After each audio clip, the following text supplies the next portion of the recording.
That's true whether we're here in the United States or whether it's developers in China. Joining us right now is Republican Congressman John Moolenaar. He is the chairman of the China Select Committee. And Congressman, welcome. Thank you for being with us today. I know you saw that interview and you wanted to respond to it. What did you take away from it, and what are your thoughts on this matter? Well, I think it's important to note, I'm in agreement that we want to see American technology dominate throughout the world, and AI is certainly at the forefront of that.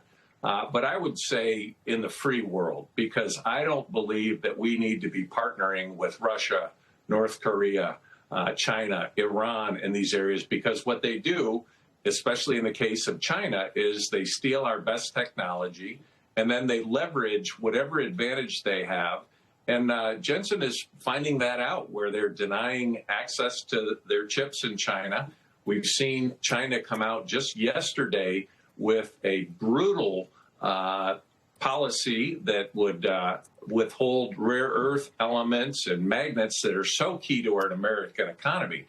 And so I'm in agreement that we want to have our technology exported around the free world, but we have to recognize that our adversaries are not working with us in this, and we are actually competing with them. Yeah, I kind of look at it as two sides, where China is trying to limit access to rare earths. We are trying to do the best we can to, join mining companies, take stakes for the American government in those companies and promote that so we can get to a point where we don't rely on them. They're doing the same thing with their chip companies right now, where they're not only saying you can't be using the China-specific chips from NVIDIA and others, but they are going, as of this latest report on this, that there's a real crackdown on things coming from this. The FT's reporting. They're also saying that they're trying to finally, for the first time, go after NVIDIA chips that are being smuggled into the company. They've never done that before. They've always kind of looked the other way. What does that tell you about the state of things? They want their companies to be less reliant on American chips no matter what. I think they're leveraging everything they possibly can to coming into this possible meeting in October with President Trump. I view this yesterday's announcement by China and the Chinese Communist Party as a Sputnik moment for America. In 1957, the Soviet Union launched Sputnik, a satellite into space, and what we realized is they are trying to show the world that they are going to dominate economically, militarily, technologically, and that's what China's doing right now by leveraging what they will buy and what they will sell in an effort to really hinder our economy. Some have called this economic warfare, a Pearl Harbor moment for our economy.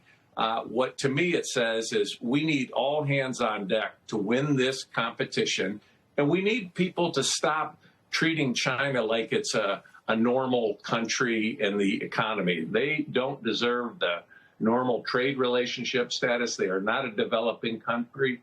They are leveraging everything they possibly can against the United States and the world order that we have benefited from. After the United States imposed export controls on chips, we did see an increase in other countries selling chips to China, the Netherlands and Tokyo in particular. I guess you've got ASML from the Netherlands and Tokyo Electron from Japan. What can you do about this if other countries that we're allies with don't follow along with what we're doing on this point? To Jensen's point, doesn't this get us to a point where we fall further and further behind if American architecture isn't being used around the globe? Well, I think you make a great point that we need to work with our allies in this, and that includes Japan, it includes the Netherlands. We did a report recently on our committee, an investigation that showed that of the semiconductor manufacturing equipment, the leaders in this are all selling into the Chinese market, and from 2022 to 2024, that was their largest market. What they also have to recognize, however, is that those technologies will one day be used against them, and they are going to try and drive those businesses out of business because they have a massive subsidy program with an effort to drive out other businesses. And so I believe the free world should be working together, selling with common standards, export controls, working together to make sure we win this race for the free world. The idea that China is not only saying they don't want the China-approved chips from NVIDIA and the like, that they're trying to say we don't want any chips, even the ones that are being illegally smuggled into this company. Does that tell you that they've got more faith in where the Chinese chip sector already is, that they think they're not going to fall behind on the AI front, even if they're relying on homegrown chips? Well, what it shows me is that the businesses who rely on those chips want the NVIDIA chips. The Chinese Communist Party does not. They are trying to leverage this for political purposes. And if there was ever an important point that your viewers want to be aware of, is that there isn't a private sector in China. It's all controlled by the Chinese Communist Party. And whatever their policies at the moment are going to drive whatever their businesses will do. And so you see this tremendous leverage being exerted by the Chinese Communist Party to try and defeat the United States.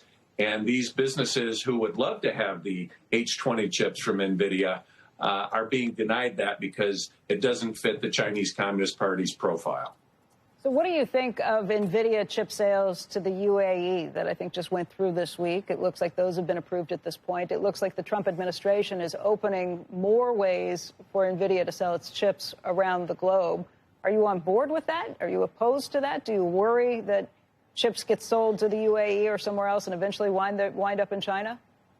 Well, I think it's an important question. We do want them buying NVIDIA's chips, but we also have to have safeguards, guardrails to ensure that those technologies, whether it's data centers, other access to our best technology, does not fall into the hands of our adversaries.